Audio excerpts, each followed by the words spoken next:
University of Toronto Scarborough, students, faculty, staff, members of the community. And I especially am excited to have the honor and privilege to welcome and introduce Professor Noam Chomsky. Professor Chomsky is an Institute Professor and Professor Emeritus of Linguistics at the Massachusetts Institute of Technology. Noam Chomsky has truly worldwide standing as an individual who has fundamentally contributed to the advancement and history of intellectual thought. He is author of more than 150 books and numerous scientific articles. He has contributed to the creation of numerous scientific disciplines. He's considered the father of theoretical linguistics, a major figure in analytical philosophy. He is known around the world for his important political writings. To be sure, he is known for advancing intellectual thought about the time and the world that we live in.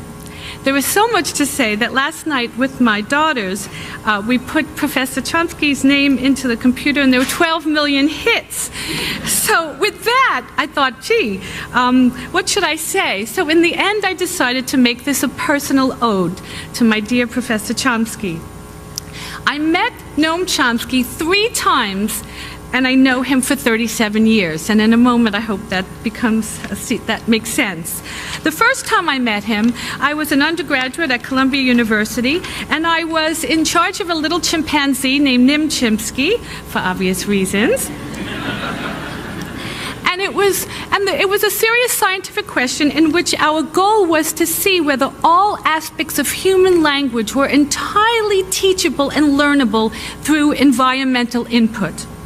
This was still a time where many in psychology embraced B.F. Skinner's behaviorism, and many said, just simply train him, he'll learn language. So I tried, but what the chimp was doing was not quite what we humans do. And then I met and discovered the linguistic writings of Noam Chomsky. Chomsky showed how aspects of human language had to be under our unique species biological control. He showed that there was no way a human child could learn as a child every sentence that they could ever produce in their lifetime. He showed us the shared properties that were at the heart of syntax. In fact, Chomsky at the time was everywhere. The New York Times had announced that linguistics was hot. The Chomskyan revolution was termed, he was the talk of the town, and his ideas were sending shockwaves through disciplines around the world.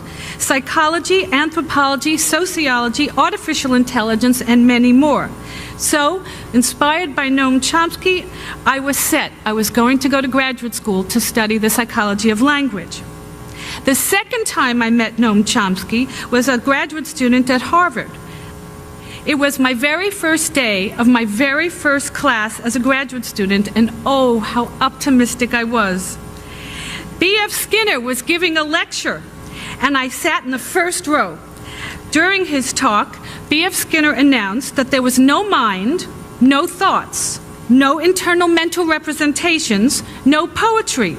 Everything that we think is uniquely part of our mind was learned entirely through reinforcement with the environment.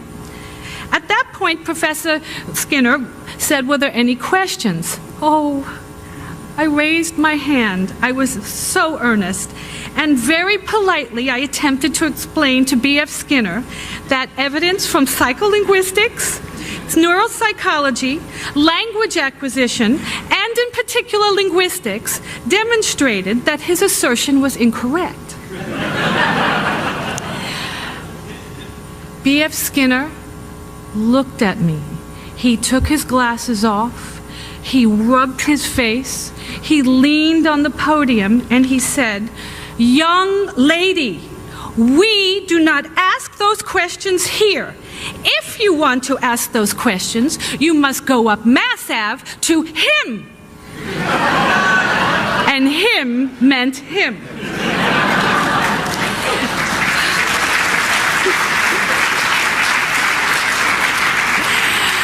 Now, I want to say that Skinner was being true to his beliefs. He believed what he was saying was true.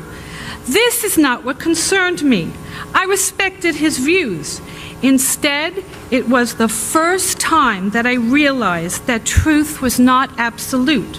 It was relative. And it could be packaged and altered, ignored and even repressed, even in the walls of a university. This is when I discovered Noam Chomsky's political writings. So I took the advice, and I did go up Mass Ave, and I took courses with him, Professor Chomsky, in linguistics. And there I met him as a person and as a professor. As a professor, he was kind, caring with his students, passionate that his students learn, that each person truly understood. He was committed to fairness, and he was very, very kind when our papers were not handed in on time. He was a remarkable person. He would cancel meetings and stay home with his sick son so that his wife Carol didn't have to take off from work. To be sure, all of you students who have had me, I hope, if I haven't failed him, have also met Noam Chomsky in spirit. Thus, we are truly fortunate to have Professor Chomsky here tonight. We cognitive neuroscientists just love statistics, so if you'll indulge me, I'll close with a few of them. According to the Arts and Humanities Citation Index, Noam Chomsky is the 8th most cited human being of all time, up there with Aristotle and Descartes. He is considered the most cited living author on planet Earth at this day. He is considered a prominent cultural figure and controversial in the most exciting way. So get ready for a little more thought-provoking and exciting controversy as I thank Professor Chomsky for the gift of his presence at the University of Toronto, Scarborough. Thank you.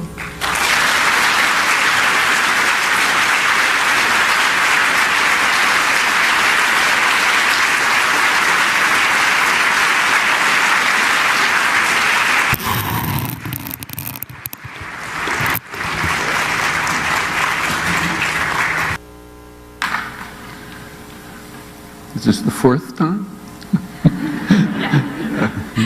Got to be more than that. Well, let me start with the activism of the 1960s, the period that Laura was talking about.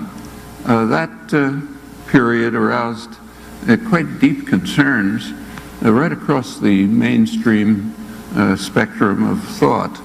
On the right, these concerns were expressed eloquently in an influential memorandum by corporate lawyer Lewis Powell. He was soon to be appointed to the Supreme Court. At the other end of the spectrum, the concerns were expressed in an important study of the Trilateral Commission.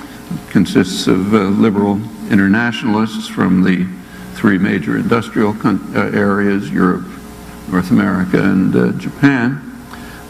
Their general outlook is illustrated by the fact that the Carter administration was drawn almost entirely from their ranks. Both of these reactions merit attention. They provide good insights into the ideological aspects of the assault on democracy and rights that was just beginning to take shape at that time, about 40 years ago, escalating very sharply in the Reagan-Thatcher years, and now reaching new heights. And they also provide considerable insight into how this assault targets the educational system, by now to an extent which quite literally threatens their independent existence. Powell's memo, 1971, was sent privately to the chair of the Education Committee of the U.S. Chamber of Commerce, the main business lobby. It reached the public when it was leaked by journalist Jack Anderson. The title was "The Attack on the American Free Enterprise System." The memo urged, I'm mostly quoting now, urged aggressive measures to beat back the attack on free enterprise that was led by such dread figures as Ralph Nader with his campaign to protect consumer safety, Herbert Marcuse, who was preaching Marxism to his vast enthralled audience, young new leftists who are on the rampage, but primarily the naive victims of their propaganda who dominate the universities, the schools, television, the media generally, the educated community, and most ominously the government, which they virtually control. This powerful assault, he said, was a dire threat to freedom because, I'm quoting him, the only alternatives to free enterprise are varying degrees of bureaucratic regulation of individual freedom, ranging from that under moderate socialism to the iron heel of the leftist or rightist dictatorships. Well, despite the slightly deranged tone, the memo is worth reading to understand the attitudes of the business world faced with what was called the time of troubles. It's the standard time for that period, which had a very worrisome civilizing effect on the societies. As an aside, Powell was quite familiar with another alternative to free enterprise, namely the system in which he and his Chamber of Commerce associates thrived. He was an influential lobbyist for the tobacco industry, and he was surely aware that of the huge federal subsidies for the production of this leading killer, which not only kills users on a scale vastly beyond the targets of the mostly farcical drug wars, but also huge numbers of passive smokers. Collateral damage in the contemporary idiom. And Powell was surely aware of the great successes of lobbyists like him in assuring that for many decades the government would help the industry conceal what it knew about the lethal product that they were peddling, with many corpses to show for their achievement still piling up rapidly. But that didn't keep him from wailing in the memo that, as every business executive knows, few elements of American society today have as little influence in government as the American businessman, the corporation, or even the millions of corporate stockholders. It's hard to imagine that Powell did not also know of the crucial role of the dynamic state sector in creating and sustaining the entire high-tech economy, particularly after World War II. Although as a product of the educational system that he thinks had collapsed into fevered anti-Americanism, he may have been unaware that large-scale state intervention had a major role in turning the United States into the leading economy of the first world. It's an important matter that I'll have to put aside now. Powell's comments are partially accurate, however. He's right that bureaucratic regulation constrains the freedom of the powerful, including the corporate sector that he served.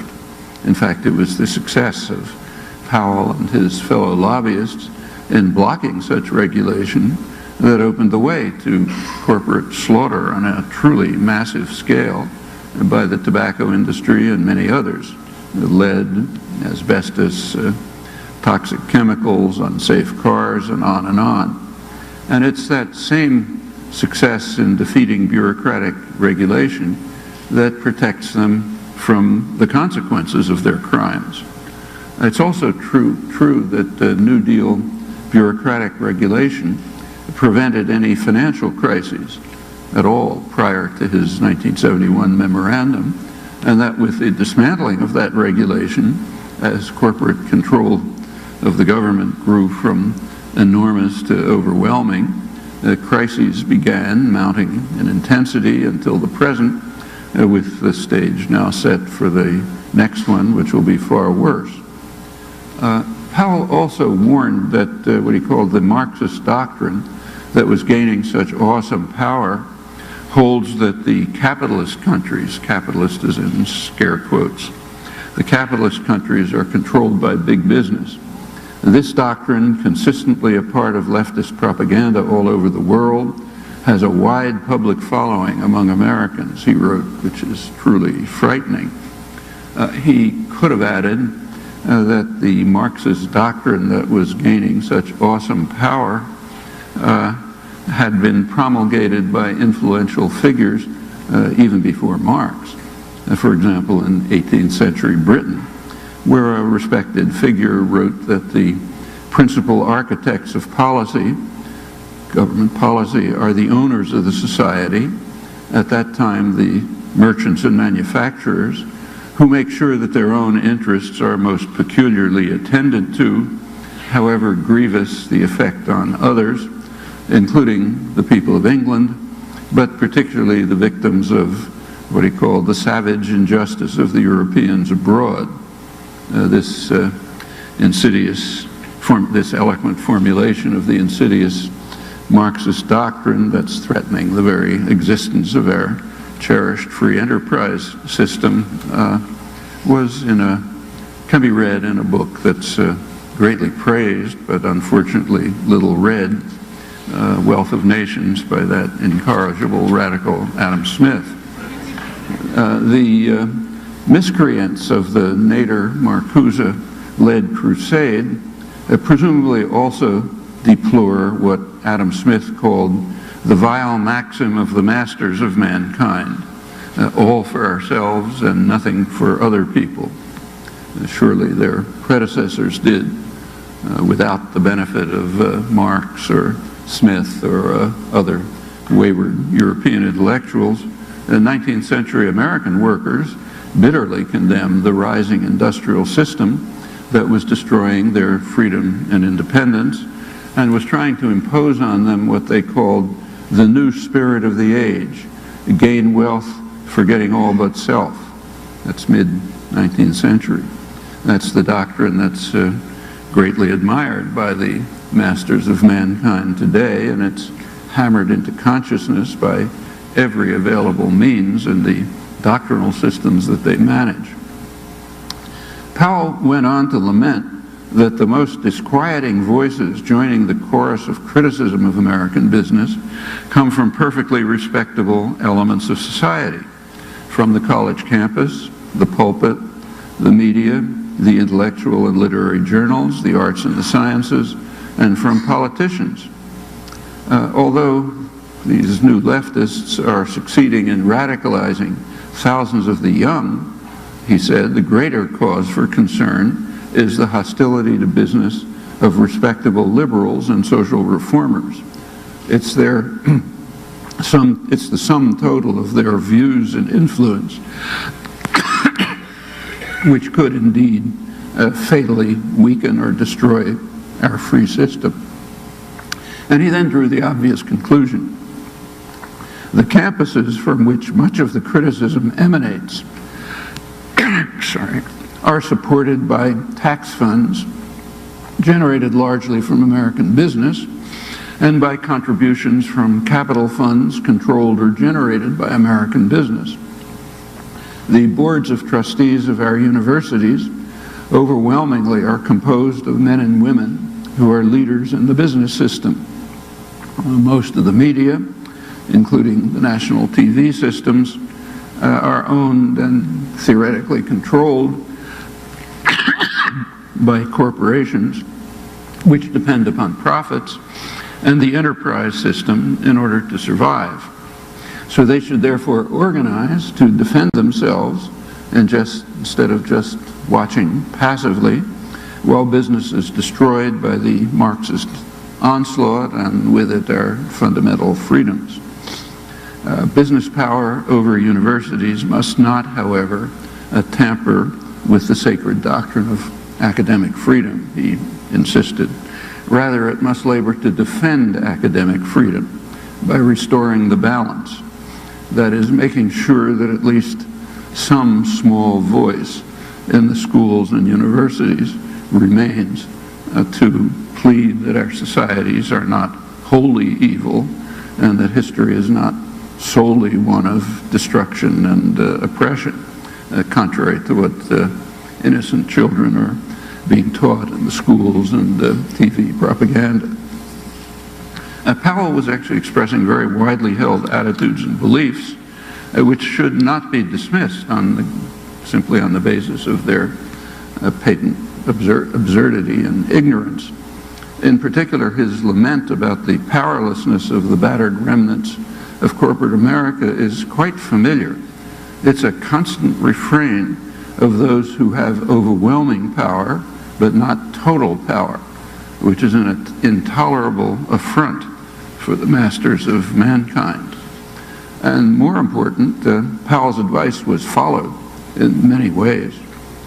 His entry in the standard encyclopedias of biography state correctly that in an extraordinary prefiguring of the social goals of business that would be felt over the next 3 decades, actually it's now 4, Powell set his main goal as changing how individuals and society think about the corporation, the government, the law, the culture, and the individual. Shaping public opinion on these topics became and would remain a major goal of business. Now, there's one qualification needed, namely these have always been the social goals of the masters of mankind, notably in the United States, which to an unusual extent is a business-run society. U.S. labor history has been extremely violent, well beyond the norm. Modern America has been created over the workers' protest. The words of the most prominent historian of American labor, David Montgomery, his classic work, The Fall of the House of Labor. Actually, the fall that he was referring to was in the 1920s, when labor had been virtually crushed, along with independent thought. And as he put it, the corporate mastery of American life seemed secure in a most undemocratic America. That was actually an achievement largely of Woodrow Wilson and his Red Scare as the worst period of repression in American history. And it should remind us that the assault on rights, freedom, and democracy is not restricted to the right and the business classes. The 1920s were another Gilded Age, a period of euphoria for privilege and wealth, the end of history and a utopia of the masters, prospects of dazzling economic success. Actually, even my father, from a poor immigrant family, was caught up in the enthusiastic propaganda and bought a plot of land in Florida, which turned out to be somewhere in the Atlantic Ocean. That's not unlike the chicanery of subprime mortgages in the new Gilded Age that just crashed around us. The 20s ended in the same way, of course. It ended with the Great Depression. And after a few years, there was a radical revival of labor and democracy. And that's a correlation that's constant and understandable. And the business world was terrified. Its press warned of, I'm quoting, the hazard facing industrialists with the rising political power of the masses and the renewed need to shape public opinion if we are to avoid disaster. New scientific methods of strike-breaking were devised, along with efforts to gain complete control over public opinion. Actually, these measures were put on hold during the war, but they were revived vigorously as soon as the war ended, with a very wide-ranging campaign to beat back the threat of unions and independent thought and democracy very generally. In the words of business leaders, to wage and win the everlasting battle for the minds of men and indoctrinate citizens with the capitalist story until they're able to play back the story with remarkable fidelity, and so on, with an impressive flow which was accompanied by even more impressive and largely successful efforts. That should be one of the central themes of modern history. Well, 1960s activism did indeed threaten the achievement. It chipped away slightly at the foundations, and once again it aroused the traditional fears, well expressed in Powell's memo, and as his biographer comments, prefiguring the goals of business that have been executed with a dramatic effect since the 1970s that includes the educational systems. Well, Powell's memo expresses the concerns that were elicited by the democratizing tendencies of the 60s at the right end of the mainstream spectrum. Perhaps even more revealing is the reaction at the opposite extreme, the liberal internationalists. These are spelled out in the first publication of the Trilateral Commission called The Crisis of Democracy, well worth reading, 1974. The crisis of the 60s is that there was too much democracy. Normally passive and apathetic parts of the population began to press their demands. The minorities, the young, the old, women, working people, more generally the population, commonly called the special interests. One sector of the population is not mentioned, the corporate sector, and that's correct. They represent the national interest, much as Adam Smith explained, and therefore their power must not be challenged. A primary concern of the trilateral scholars was what they called the failure of the institutions responsible for the indoctrination of the young, schools, universities, churches, and the like. The U.S.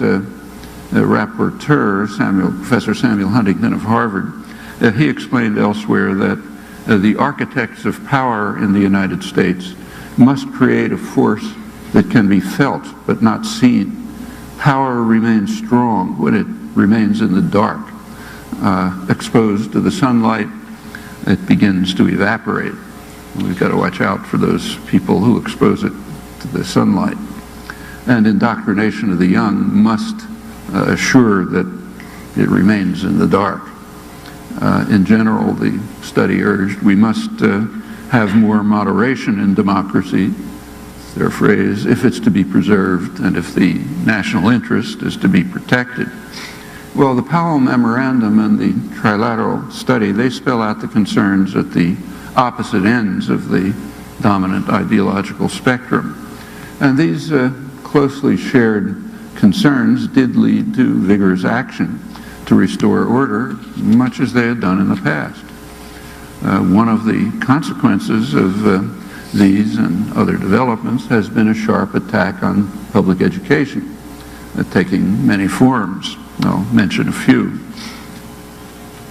A couple of months ago, I went to Mexico to give talks at the National University in Mexico, UNAM. It's quite an impressive university, hundreds of thousands of students, high quality and engaged students, excellent faculty. It's free. In the city, Mexico City, actually the government 10 years ago did try to add a little tuition, but there was a national student strike and the government backed off. And in fact, there's still an administrative building on campus is still occupied by students and used as a center for activism throughout the city. There's also, in the city itself, there's another university which is not only free but has open admissions. It has compensatory options for those who need them. I was there too. It's also quite an impressive level.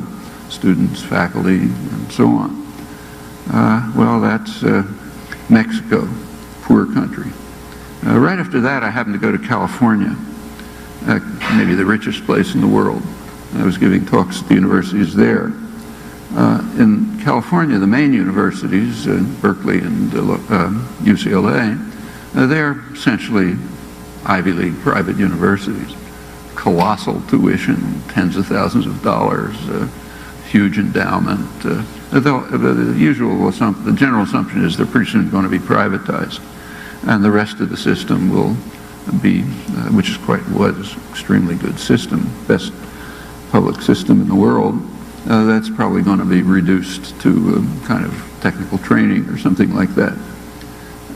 The privatization, of course, means privatization for the rich.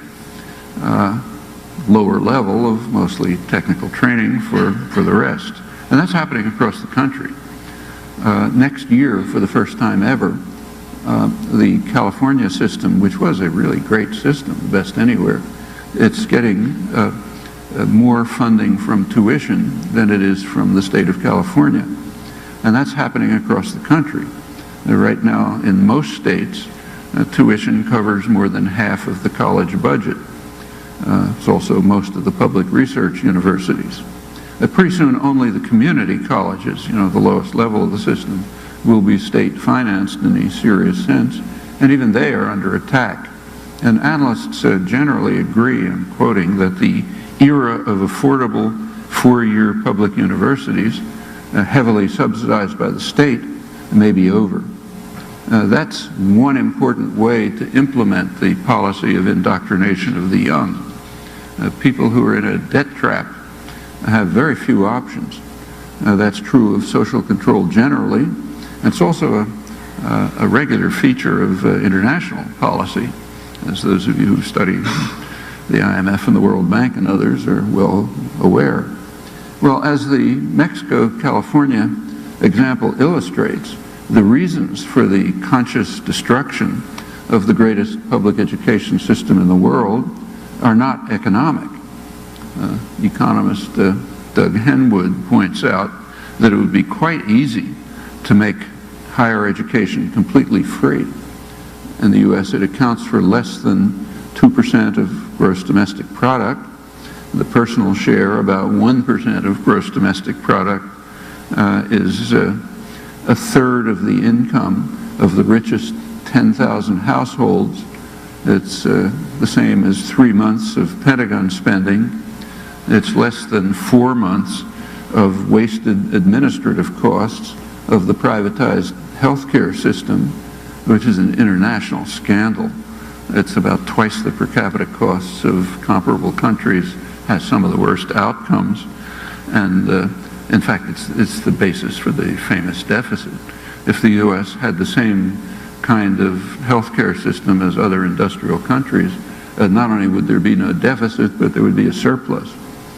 However, to introduce these facts into an electoral campaign would be suicidally insane, Henwood points out. And he's correct. In a democracy where elections are essentially bought by concentrations of private capital. It doesn't matter what the public wants. The public's actually been in favor of that for a long time, but they're irrelevant in a properly run democracy. We should recall that the great growth period in the economy, the U.S. economy, was in the several decades after World War II, commonly called the Golden Age by economists. It was substantially fueled by affordable public education and by university research. The affordable public education includes the GI Bill, which provided free education for veterans. And remember, that was a much poorer country than today. Extremely low tuition was found even at private colleges. Actually, I went to an Ivy League college, cost $100 a year at that time. That's more now, but not high. It's not 30 or 40,000,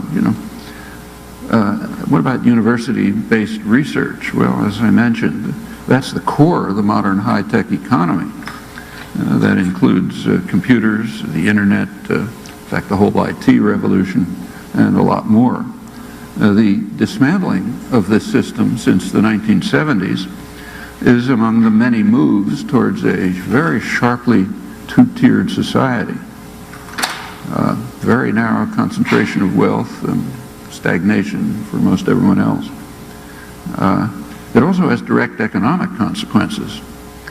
So take, say, California. What they're doing to the public education system is going to undermine the economy. It relies on a skilled workforce and creative innovation, Silicon Valley and so on.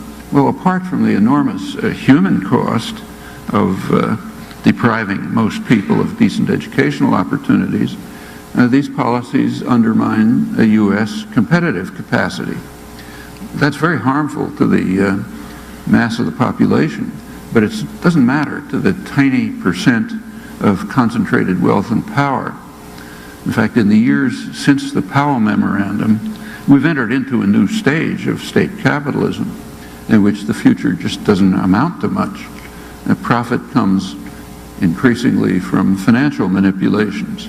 The corporate policies are geared to short-term profit. That reduces the concern for, say, loyalty to a firm over a longer stretch. I'll now talk a little more about this tomorrow, but right now let me just talk about the consequences for education, which are quite significant. Well, suppose that, as is increasingly happening, not just in the United States, incidentally, suppose that corporations are not funded by the state, meaning the general community. So how are the universities going to survive? Universities are parasitic institutions. They don't produce commodities for profit, thankfully. They may one of these days. The funding issue raises many troubling questions which would not arise if fostering independent thought and inquiry were regarded as a public good having intrinsic value. That's the traditional ideal of the universities, although there are major efforts to change that.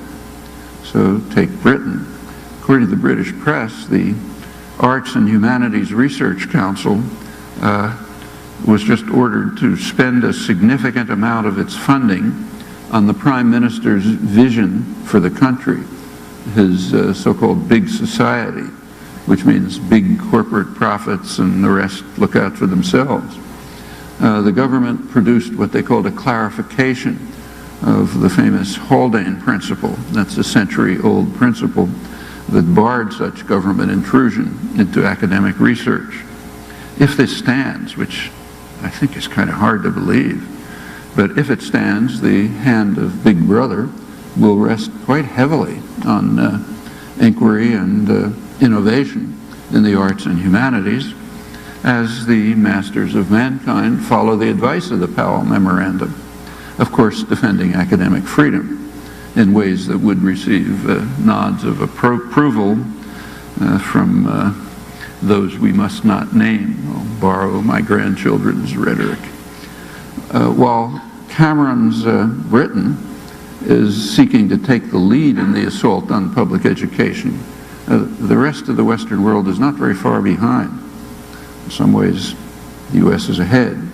Well, more generally, in a corporate-run culture, the traditional ideal of a free and independent thought may be given lip service, but other values tend to rank higher.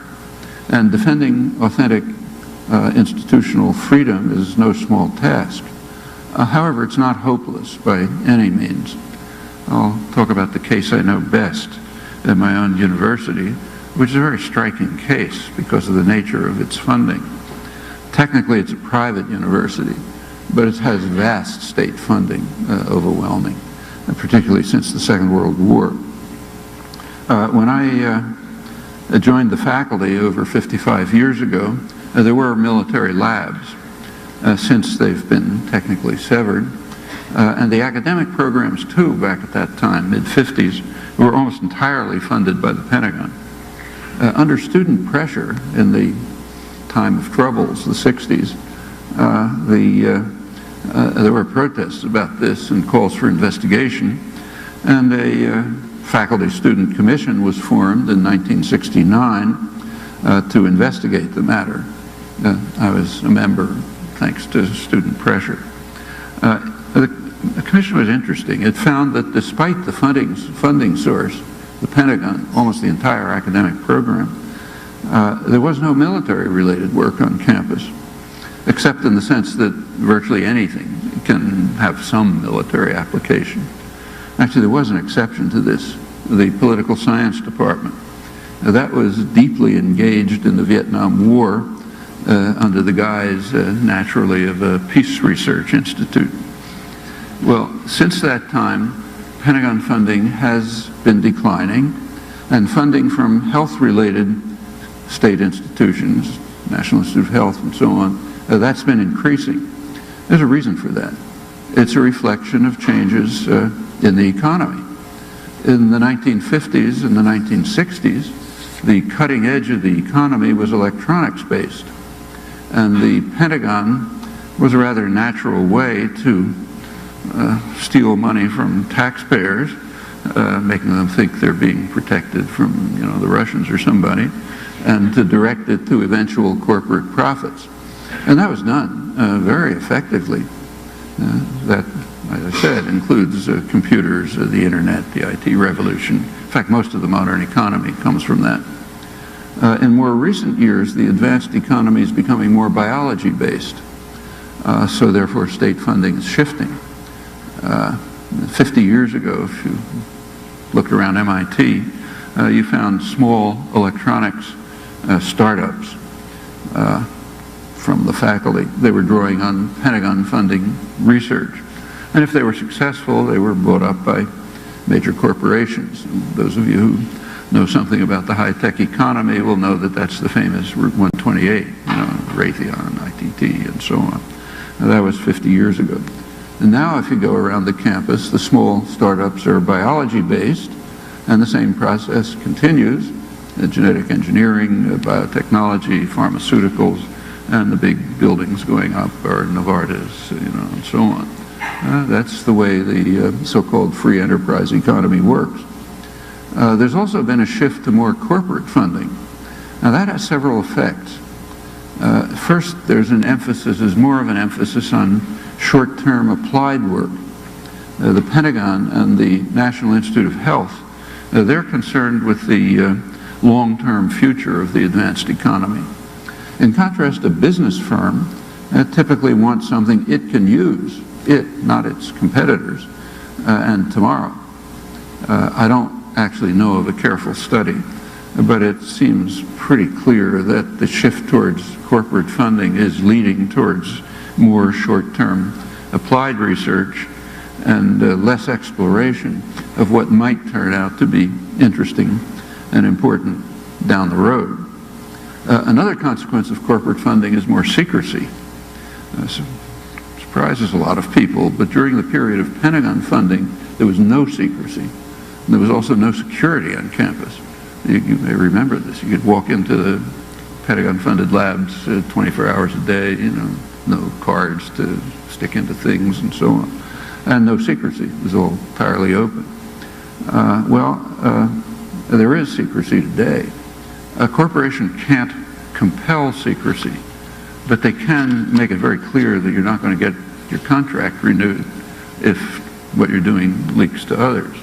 And that's happened. In fact, it's led to some scandals, some of them severe enough to have appeared on the front page of the Wall Street Journal. Well, outside funding has other effects on the university, unless it's free and unconstrained, observing the Haldane principle, as indeed has been true to a significant degree with funding by the Pentagon and the other national institutions. However, any kind of outside funding, even keeping to the Haldane principle, it establishes a research or teaching facility, well, that kind of automatically shifts the balance of academic activities. And that can threaten the independence and integrity of the institution. In the case of corporate funding, quite severely, in ways that the Powell memo recommended and to an extent have been implemented. Corporatization can also have considerable influence in other ways. So corporate managers have a duty. They have to focus on profit making and seeking to convert as much of life as possible into commodities. It's not because they're bad people, that's their task. And under Anglo-American law, it's their legal obligation. Well, there's a lot to say about this topic, but one element of it, which bears on the universities and much else, one particular consequence is the focus on what's called efficiency. It's an interesting concept. It's not strictly an economic concept. It has crucial ideological dimensions. So if a business reduces personnel, it may become more efficient by standard measures with lower costs. But typically that just shifts a burden to the public. It's a very familiar phenomenon. All of us see it all the time. Well, costs to the public are not counted. They're colossal, but they're not counted. Now that's a choice that's not based on economic theory, that's just an ideological decision. And that applies directly to the business models as they're called for universities. So increasing class size or using cheap temporary labor, say graduate students, instead of full-time faculty and other such measures, that may look good on university budgets, but there are significant costs, and they're transferred and not measured. They're transferred to students and to the society generally as the quality of education, quality of instruction is lowered. And there's furthermore no way to measure the human and social costs of converting schools and universities into facilities that produce commodities for the job market, abandoning the traditional ideal of the universities, encouraging creative and independent thought and inquiry, challenging received beliefs, exploring new horizons, free of external constraints.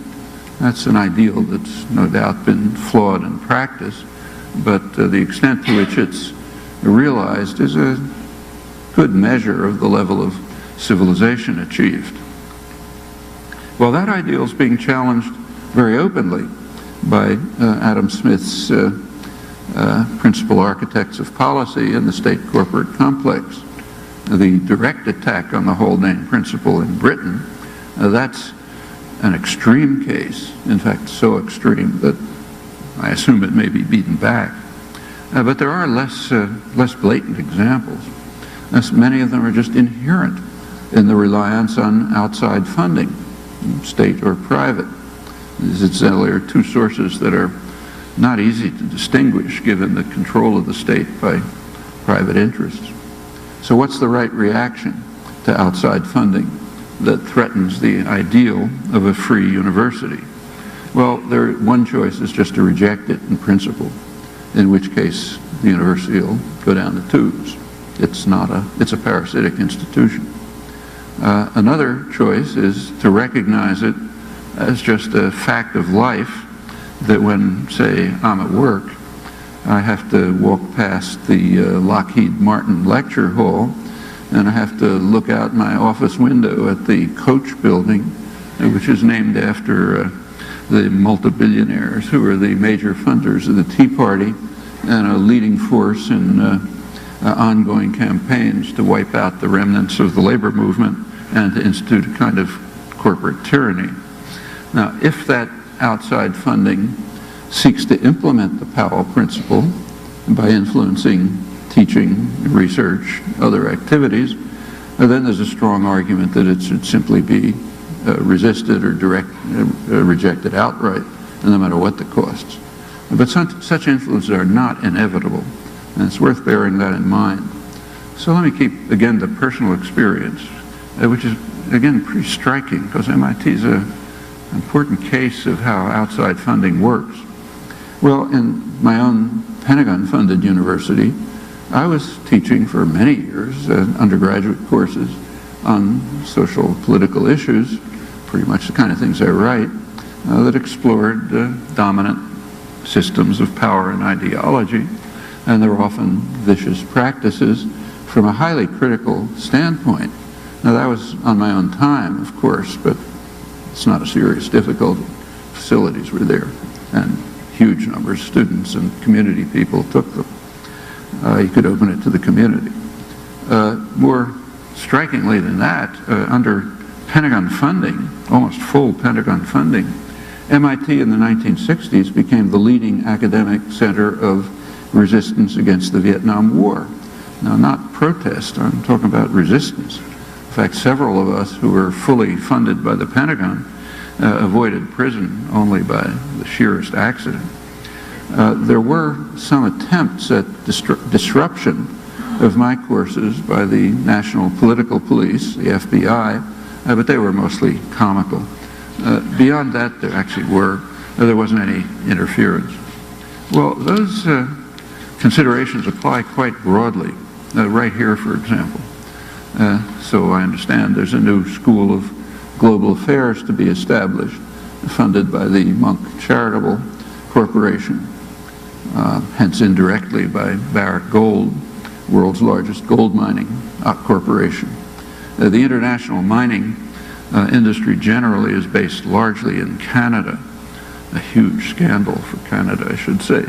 It's causing great damage to the environment and to peasant and indigenous communities worldwide. I've seen some of it myself. Gold mining is the worst of all of them, and Barrick Gold in particular has been pretty credibly charged with quite serious human rights violations as well. So acceptance of funding just clearly raises serious questions about potential harm to academic programs and research, questions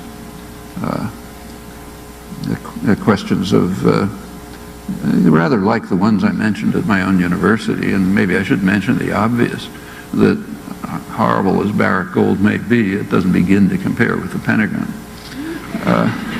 Acceptance of funding it clearly it raises quite serious questions. Now, I don't know enough about the situation here to speak with any confidence, but members of the university can, and concerned citizens as well, can pursue their proper concerns about these matters in quite concrete ways. So, for example, tomorrow there's going to be a rally at 3 o'clock outside the Governing Council, which is going to be discussing these issues. And proceeding further, a very natural topic for inquiry in a school for public affairs in Canada, particularly a school funded by a mining corporation. Obvious topic for inquiry in that school is research and teaching on the impact of mining on the environment and on defenseless communities, peasants, indigenous. People have little voice, remember, apart from what outside power and privilege can provide for them. So there are many opportunities to do things, and I'm sure you can think of many more. Well, so it's not a hopeless situation by any means. Well, I don't know of any simple answer to the dilemmas that constantly arise in trying to sustain the university independence and integrity within societies dominated by concentrations of power that have quite different values and goals, of course. But one thing does seem clear enough. Such efforts cannot progress very far in isolation from much broader struggles to protect what has already been achieved from severe ongoing attacks, and to carry these achievements forward towards a world of much greater freedom and justice. Thanks.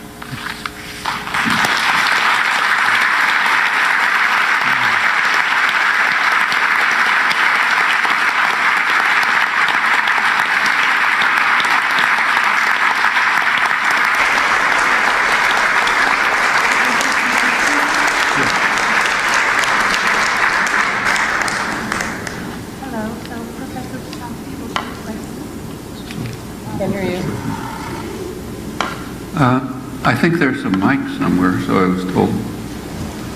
There's one on this side and there's one there. Anybody see the mic? Hi. Hi, okay. If people want to ask something, maybe they can just line up the mics. Just have a question. I just would love to hear your thoughts on where the U.S. economy... Well, so you're going to have to translate for me. Go ahead. The U.S. economy, just I've been reading and watching stuff, and like one thing, I don't know if this is verified, but the Federal Reserve tripling the money supply since 2003, 14 trillion in debt, and then there may even be more in debt with other kinds of notes and things they use to try and hide the true number, but and just the economy in general, tons of foreclosures, tons of debt. And what your thoughts are on the U.S. economy and whether things are, not, maybe so good. Laura's my translator. I don't understand foreign languages like Canadian English. Could you just state your question? It would just help me. What are your thoughts on the U.S. economy? What are your thoughts on the U.S. economy? On the U.S. economy? Actually, I'm giving a talk about it largely about that tomorrow, so I don't want to go into details. But it's there've been interesting developments. I will just very briefly. From 100 years ago, the U.S. was the richest country in the world by a long shot, huge margin. After the Second World War, it really took off under massive government stimulus of the kind that I've talked about, wartime and then post-war stimulus. And that was what people call the golden age. There was very rapid growth right into the 70s, and it was egalitarian growth. So the bottom quintile did about as well as the top quintile. Doesn't mean it's equal, but growth was parallel. There were also some moves towards the kind of, social democratic sort of welfare state measures that are more common elsewhere. That was a benign period. It changed in the 1970s for very striking reasons. There's a big shift towards financialization of the economy. So you go back to, say, the early 70s, the proportion of corporate profits on the part of financial corporations was pretty small. And they were doing what financial corporations are supposed to do in a state capitalist economy. So, in principle, a bank is supposed to take unused funds, like, say, your bank account, and divert it to some productive purpose. That's their role. And they were more or less doing that. There were also no financial crises, because it was under this bureaucratic regulation that Powell was so upset about. That changed in the 70s. Currencies were freed up, no longer regulated. There were no longer any constraints on capital movement. A huge increase in financial speculation. Also, just, the rate of profit in production was declining. You could make a lot more money by financial manipulations. So that's where capital went. This set off a kind of a vicious cycle in which profits, this was associated with hollowing out of production. So, you could send production to Mexico, China, Vietnam, make the profits in the United States, but the production there, very much like Canadian mining. So the profits come back. They don't stay in Colombia, they come back here. And they may count them in the gross domestic product of Colombia because they're produced there, but they're in the gross national product of Canada, what matters. So the hollowing out of production and the financialization of the economy kind of went parallel, and that started leading to a concentration of capital, mostly in financial institutions. For Adam Smith's reasons, that leads to concentration of political power, decisions in the political realm to act in ways which increase the concentration of power, and it set off a spiral, which is kind of unbelievable. Everyone knows that the United States is unequal, highly unequal, but most people don't know that that inequality is mostly in the top, maybe 1/10 of 1% of the population.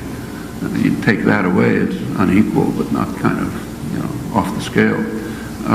And that carries political power, and you see it in the newspapers right now.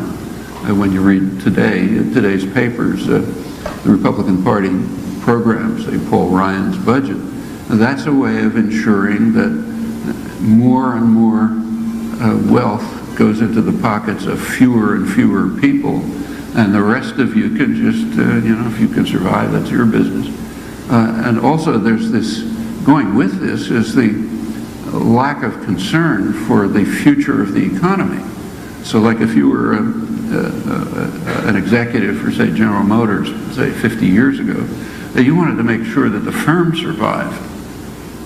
Everything depended on that, so you have to have brand loyalty and so on. If you're a financial manager, you don't care if the firm survives. You've got to make profits tomorrow. The firm goes down the tube, it's somebody else's problem. And remember that the big production units are financial institutions. So General Electric, the biggest corporation, supposedly productive corporation, more than half of its financial manipulations.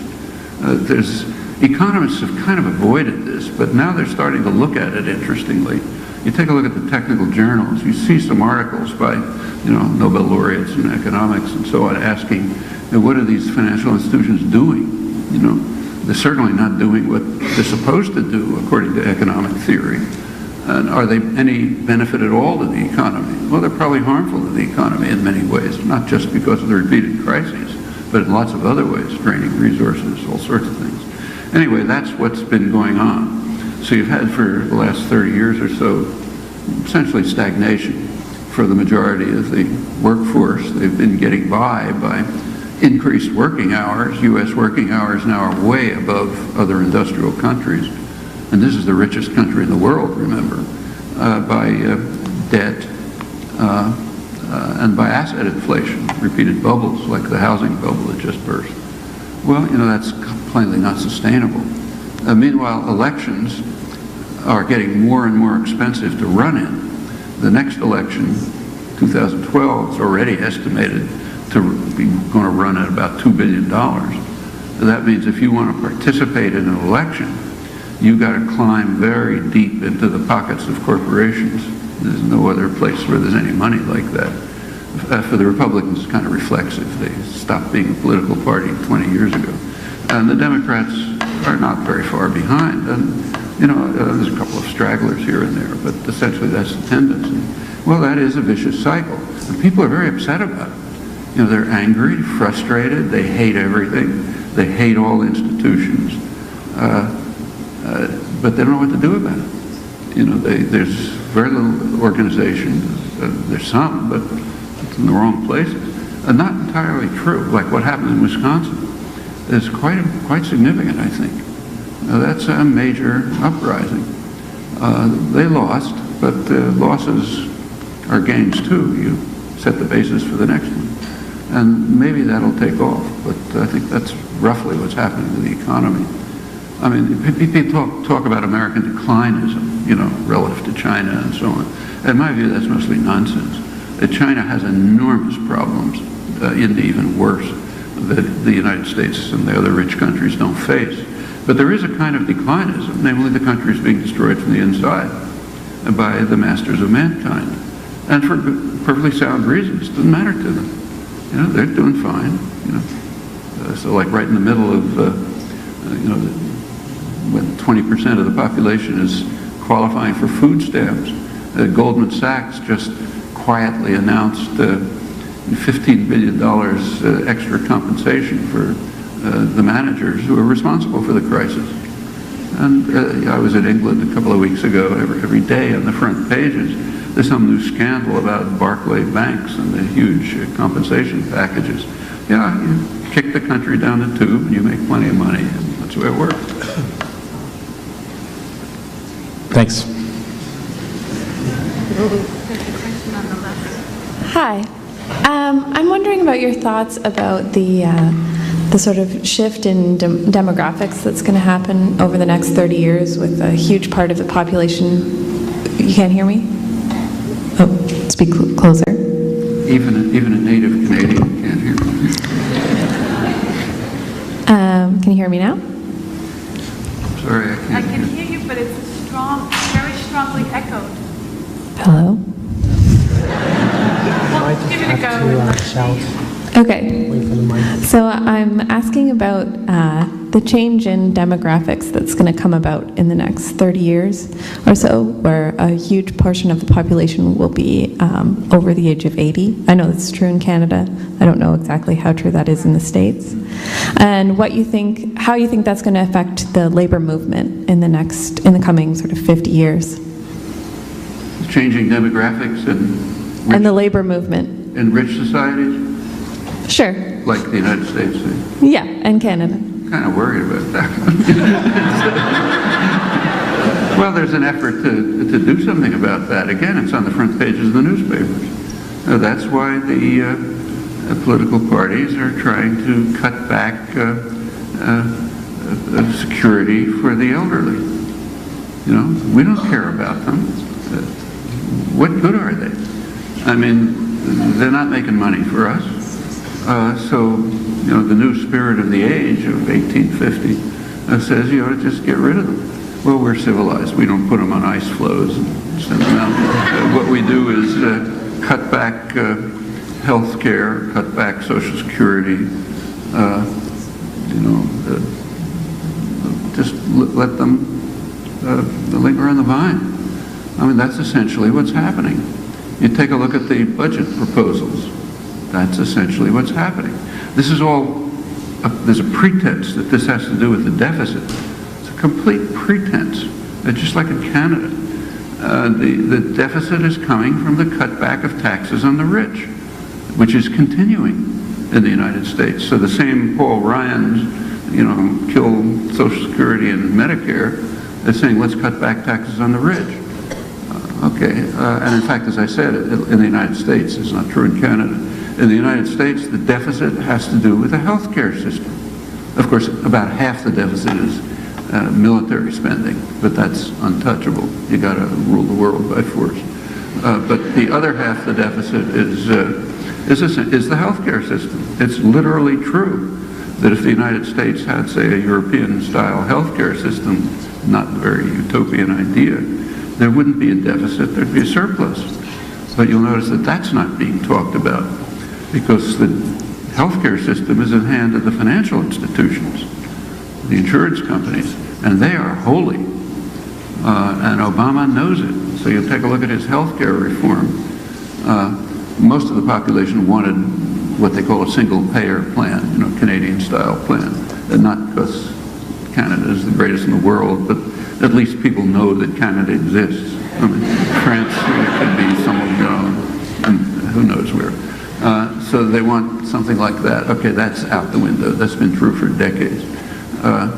There was a public option proposed. If you take a look back at the healthcare debate, Obama gave it away without even an effort. That was over the objections of almost 2/3 of the population. The pharmaceutical drugs in the United States cost way more than in other countries. I think they're probably twice as high as here. There's a reason for that. The United States is, I think, the only country, only one I know of, where the government by law is not allowed to negotiate drug prices with the pharmaceutical corporations. I mean, it can negotiate, prices for paper clips for the Pentagon, but not drug prices. Actually, there's one exception, the Veterans Administration, and their drug prices are kind of at the international level. Well, what does the population think about this? 85% are opposed. Obama just gave it away without a comment. You want to be elected, those are the guys you're going to have to butter up. Pharmaceutical corporations, insurance companies, and so on. It's kind of like the end of democracy, but it's kind of understandable, So what's going to happen to the elderly? Well, it depends whether this assault continues. Actually, you might ask why there's such hysteria about trying to destroy Social Security. It's a very popular program. And it's extremely inexpensive. It has almost no administrative costs. It's a public system, so it doesn't have high administrative costs like the privatized healthcare system. It's very efficient. It's the basis for survival for a large part of the population. However, it has two defects. One thing, it's of absolutely no use for the wealthy. Like I get Social Security, but I get a big pension, so don't notice it. But for say Pete Peterson, this multi-billionaire who's leading the campaign against it, as he says constantly, it doesn't do me any good. That's true. You're a multi-billionaire, you don't need it. But for most of the population, it's survival. And that's particularly true after the $8 trillion, maybe it's going to be $10 trillion collapse in the housing market. That was people's assets. They're gone, and they're destitute. They don't get Social Security, they starve. So that's one problem with it. It goes to the wrong people. But I think there's a deeper problem, which is never discussed. But in my view, it's fundamental. Social Security is based on a very dangerous idea. It's based on the idea that you care about other people. You care whether the disabled widow across town has food to eat. If you believe in the new spirit of the age, her husband made rotten investments, that's her problem. Why do I care? The attack on the public schools, I think, is based on the same principle. So, like, I don't have kids in school. So according to the reigning principle, I should say I don't want to pay taxes. Then why should I pay taxes so the kid over there can go to school? Well, you know, if you go down to the kind of, I don't know what to call it, the depths of savagery, where you just don't care about anything but yourself, that's the right attitude. And Social Security and public schools challenge that attitude, so they have to be dismantled. It's kind of hard to prove this. Nobody says it, you know, but I think it's pretty clear. Can I be heard like this? Is this better than the microphone? Or should I use the mic? I was wondering if you think that the solution may lie in public policies that seek to match funding from different sectors. So, for example, if a university does take funding from a corporation, then public funding will have to match that funding. Or is it the case that corporate funding should not be part of the universities at all?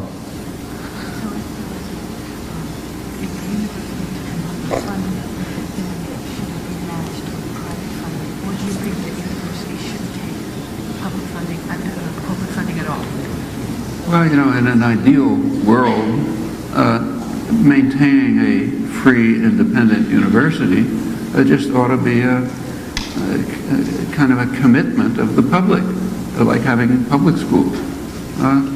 People ought to have opportunities for education, advancement, pursuit of their own interests, developing their capacities, and contributing to the world. That's just a good that ought to be maintained. Well, you know, unfortunately, that you got to fight for that. It's very inconsistent with the new spirit of the age. It's from 150 years ago. So you have to struggle about it. But should you take corporate funding? Like, for example, should MIT have taken money from the Koch brothers? Well, I really can't say no, because if they don't, there won't be a cancer center. You know, there won't be research in biology. It's a fact of life. Can we do something about it? Yeah, we can. You don't have to submit to the kinds of pressures that they might want to impose, whether it's the Pentagon or the corporations. There are a lot of ways around it. I mentioned a few, but you can think of plenty more. And the cases I mentioned, if you think about them, they're pretty extreme. I mean, MIT, to repeat, it was almost 100% Pentagon funded in the 1960s. It was this academic center of anti-war resistance. You know, real resistance, you know, support for deserters and all sorts of things. Well, it went on, and it was interesting that there was no effort to stop it. So there's pretty free societies. You know, there's quite a range of things you can do. In the case of, say, the monk contribution, I think there are a lot of things that can be done, like what I mentioned. A school of global affairs in Canada, especially one funded by the mining industry, could very well be offering a voice to the people who are being destroyed by this industry. And that's right within their mandate. You know. And can be educating and organizing to do something about it. You don't have to watch while this happens. I mean, there's solidarity groups that go down and help indigenous people who are being wiped out by mining communities. Actually, one of my daughters does it. I was down there this summer in Southern Columbia, same thing. These things can be done, and they can actually be organized in university departments. Nowhere better than I can think of than something like that.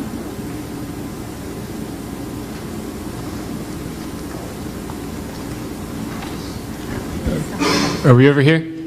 Okay. I'm also curious about higher education. You mentioned that it seems like quite a bit of work is done by postdocs and graduate students. It seems like this is a bubble. If every faculty member is graduating one protege every year, there's too many of us. And I was wondering if you could comment on maybe the size of graduate education in the United States and Canada.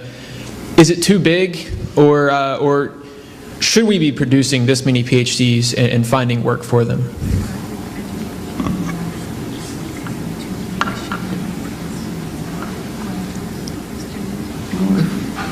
think there's a lot of work for graduate students to do.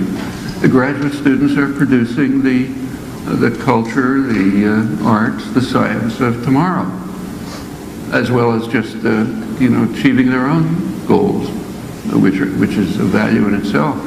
So sure, I think it ought to be like a poor country like Mexico, where it should be free, open admissions, and put whatever resources the country has into doing this. These are high values, I think. I mean, look, Mexico is a poor country, like it's not Central Africa, but it's not the United States or Canada either. And as I mentioned, in the United States, the period of very significant free education was the 50s and 60s. It was a much poorer country, much poorer, by any measure. These are not economic problems.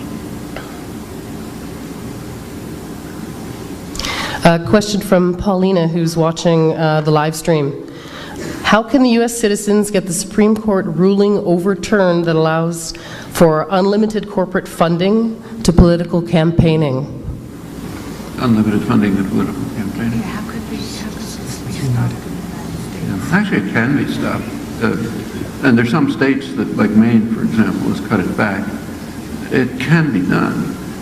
There was a Supreme Court case last year, which you may have followed, called Citizens United, where there's a very right-wing Supreme Court now. Effectively, I could give you the details if you want, it effectively said that corporations can buy elections directly instead of indirectly. They have other, and it hasn't, or it had an effect in 2010. I'll have a bigger one beyond. That's probably why the next election is estimated at $2 billion. Well, if you look at their reasoning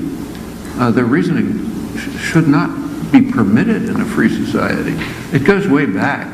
The reasoning is based on two principles. First of all, that corporations are persons, right? That goes back a century.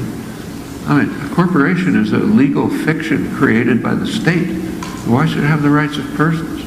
By now they have rights way beyond persons. So that's one. The other is that money is speech. So that's why the American Civil Liberties Union supported that Supreme Court decision.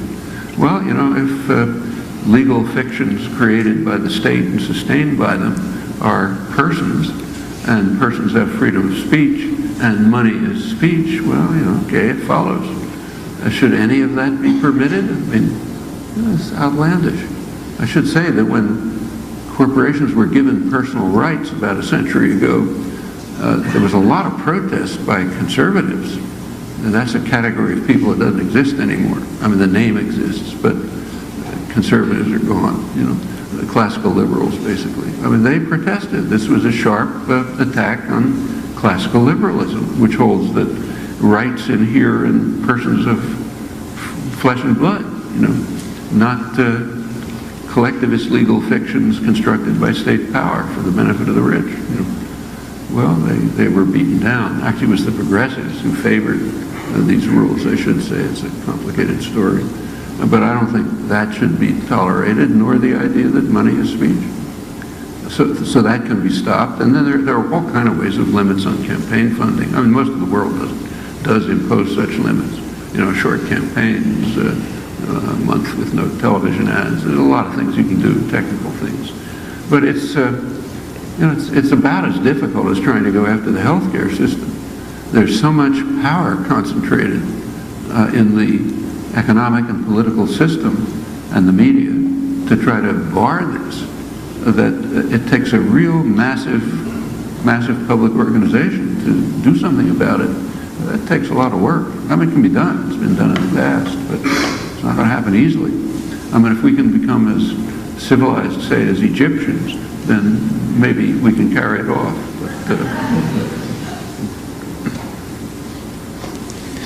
Hi, can you hear me?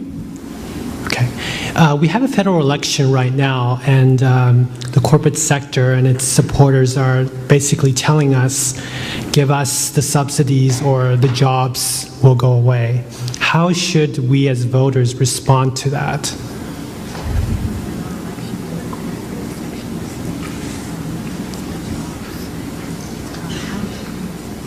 Yeah, well, You know, I picked up the Globe and Mail this morning, which had no front page article about it. Kind of interesting result. As corporate taxes go down, profits go up and investment goes down. Okay, why not? I mean, look, the period of the huge growth period, the golden age, the corporate taxes were far higher than they are now, way higher. And the profits were used for investment, just like, you know, banks were performing more or less the function of financial institutions. I mean, I don't happen to like state capitalism, but it was working within its own limits. Now it's just not that kind of system anymore. It's a system for enriching the wealthy. In fact, if you want, the problem in, I assume Canada too, I've looked at it, but in the United States and Europe, the basic problem is lack of demand. If you want to increase demand, you give money to poor people. They spend it. When they spend money, people with capital invest because they can sell something. So you want jobs and growth, give the money to the poor. You give the money to the rich, why should they spend it on investment? You know, they can get a Caribbean vacation or, you know, whatever they do, put the money in some tax havens. The recent recession marked a flaw in neoclassical economics in the United States. Do you think that more government regulation in the United States is possible, as for example there is in the European Union? Do you think basically a welfare state in the United States is achievable? Yeah, I mean, there are elements of it. Like, it didn't reach the level of Europe or Canada, but it reached some level, and the same kind of pressures could make it go up. I mean, the U.S. happens to be very much a business-run society more than others, but that doesn't make it, that power invulnerable. It's been overcome many times.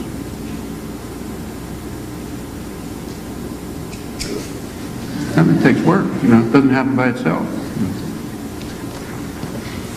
Could you please comment on any interests that are involved in currently Libya, but before that, several other nations in that part of the world in their democratic, hopefully democratic uprisings? I'm sorry, I missed the question. I was hoping that Dr. Chomsky could make a statement regarding the level of, if there's any special interest from the Western world currently taking part in the hopefully democratic uprisings in Libya and other countries in that area.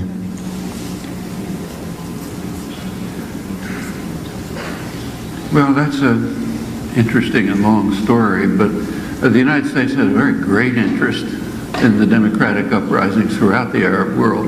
It's appalled by them. And there's a very obvious reason for that. And a free press would tell you in the front pages, there's a very obvious reason why the United States and Canada and England and the rest are absolutely appalled by a democratic uprising. All you have to do is look at the studies of public opinion in the Arab world. Now, they're available. You can tell me about Canada. In the United States, there is zero reporting. In Britain, there's an occasional article by Jonathan Steele or somebody. But they're basically suppressed. However, planners know them. And they're released by the major institutions like Brookings Institute and so on. And what they tell you is that, well, roughly, let's say take Egypt, the most important country. 90% of the population regard the United States as the major threat to their interests. 80% think the region would be better off if Iran had nuclear weapons. Maybe 10% think Iran might be a threat. Figures are not quite that high in the rest of the Arab world, but they're pretty similar. I mean, if you had any kind of functioning democracy, public opinion would influence policy. I mean, is that what the West wants for policy in the Arab world? Outlandish. Of course they have to do what they can to prevent democracy. And if you look what's happening, it's pretty standard. If there's some pretty simple principles. If a dictator if you have an oil-rich dictator who's pretty obedient, he gets free rein. So, for example, Saudi Arabia, the most important country and the most repressive and brutal, which incidentally has been a U.S.-British favorite forever. U.S. and Britain have supported radical Islamism as far back as you can go for good reasons. But so say the dictators in Saudi Arabia can do whatever they want. There was a protest called in Saudi Arabia. The police presence was so intimidating that literally nobody showed up. And same in Kuwait, there was a small protest, it was crushed immediately. Nobody cares. Bahrain is interesting. Bahrain is not important in itself, but it has two important aspects. One, it hosts the Fifth Fleet, the U.S. Fifth Fleet, which is the biggest military force in the region. The other is it's mostly Shiite, and it's right across the causeway from eastern Saudi Arabia, which is also a majority Shiite, and that happens to be where most of the oil is. You take a look at the distribution of oil in the world, it's concentrated right around the northern part of the Gulf, which happens to be mostly Shiite. There's been a real concern for a long time that some kind of Shiite alliance might arise, controlling most of the world's oil and not obedient. That's terrifying. So yes, we got to crush anything that happens in Bahrain. So that was brutally crushed. The Saudi-led intervention force moved in, was crushed, and really crushed. I mean, there is a kind of Tahrir Square, Pearl Square in central Bahrain where the protests were, Manama, the city. And that was just dismantled. There was a big monument there, a pearl monument. That's the symbol of Bahrain. That was demolished because the protesters had assembled around it. Okay, so that gets crushed. If a country has oil, but the dictator isn't completely loyal, if he's erratic and unreliable, then it's okay to get rid of him. That's Libya. I should say that the U.S. and Britain have very strongly supported Gaddafi. It's unbelievable how strong this is, and it goes right to the present. So just a couple of weeks ago, there was a trial that ended in The Hague, international trial of this tribunal on atrocities in Sierra Leone, which were horrible. And the person tried was Charles Taylor, dictator of Liberia, and it just ended about 2 weeks ago. However, it was incomplete. The prosecutors wanted to prosecute Gaddafi.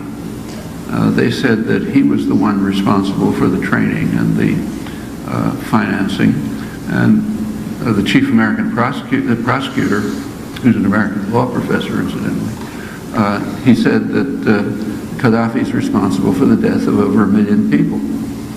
Well, he couldn't do it because Britain and the United States intervened to prevent it. And when he was asked why, he simply said, "Welcome to the world of oil." Okay, so not him. However, now there turns out to be a chance to get rid of him, so maybe we'll try. The French are posturing about this in ridiculous ways. I mean, if you want to know what France is up to, this wave of uprisings actually began in Western Sahara in last November. Western Sahara is kind of like Palestine. It's the one area that's been under foreign military occupation for decades, brutal military occupation. In that case, it happens in Morocco, as a French ally. So there was a tent city last November. One of many protests have been going on in Western Sahara. And the Moroccan troops just came in and demolished it. Well, it's sort of a UN protectorate. It's supposed to be decolonized. So there was an effort to bring a protest to the UN Security Council. France intervened to quash it. They're not going to let anybody mess with their favorite dictators there. But, they're not only Levy can posture about Libya and so on. So that's just following normal procedure. What do you do in countries that don't have oil? Let's say Egypt, the most important country, or Tunisia. Well, there's a standard game plan. It's been followed so many times it takes genius not to see it. I mean, over and over again, it becomes difficult to sustain a favored dictator. You know, Marcos in the Philippines, Duvalier in Haiti, and Chun in South Korea, you know, Ceausescu in Romania, who was a U.S.-British favorite, Mobutu in the Congo, you know, Suharto in Indonesia. It's always the same. Support him as long as you can. And if it becomes impossible, because maybe the army turns against him or something like that, then, you know, send him off somewhere and, you know, proclaim your undying love for democracy, and then try to restore the old system, which is exactly what's happening in these cases. Same game plan, exactly. So it's pretty predictable, and it's understandable. The West is going to do anything it can to prevent authentic democracy in these regions. All you have to do is look at public opinion to see why. One last question. Another question, perhaps to end on, from someone who has joined us through the live streaming. Her name is Sina.